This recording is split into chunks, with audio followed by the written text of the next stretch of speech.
Alors avec l'arrivée de dizaines de milliers de jeunes Marocains à Ceuta, l'enclave espagnole à côté du Maroc, vous avez vu, ils sont arrivés à la nage complètement épuisés.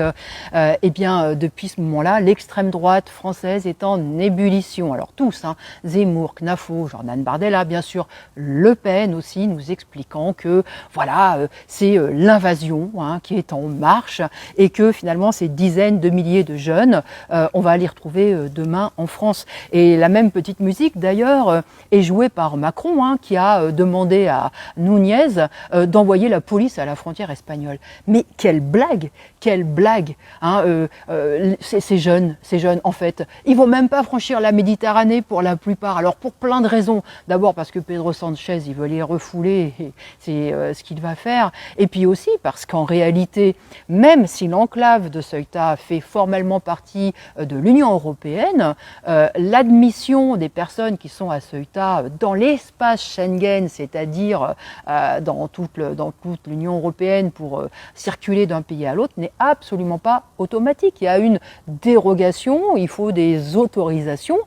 La réalité, c'est que les frontières sont bel et bien verrouillées. Et ça fait d'ailleurs partie des choses qui me révoltent le plus. Voilà, contrairement justement à tous ceux qui veulent faire croire que l'immigration et que des travailleurs, des pauvres qui ont envie d'avoir une vie meilleure, tout ça c'est un problème, moi je pense exactement l'inverse. Moi je pense que ces jeunes Marocains, ils devraient avoir la liberté de circuler, de s'installer où ils le veulent. Ce droit, les plus riches en disposent et ils peuvent aller s'installer partout sur la planète et d'ailleurs exploiter la main-d'œuvre qui s'y trouve. À l'inverse, ces jeunes, ils ont exactement les mêmes aspirations que tous les travailleurs, c'est-à-dire gagner leur vie, réaliser leurs rêves.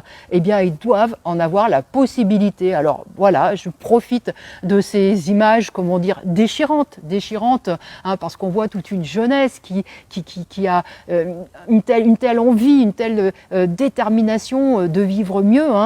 On la voit finalement repoussée. On la voit aussi risquer sa vie, parce que je tiens aussi à dire toute mon émotion et ma tristesse de voir qu'il y a eu des dizaines de noyades dans toute cette affaire. Et je tiens moi à réaffirmer la liberté de circulation et d'installation de tous les êtres humains sur cette planète.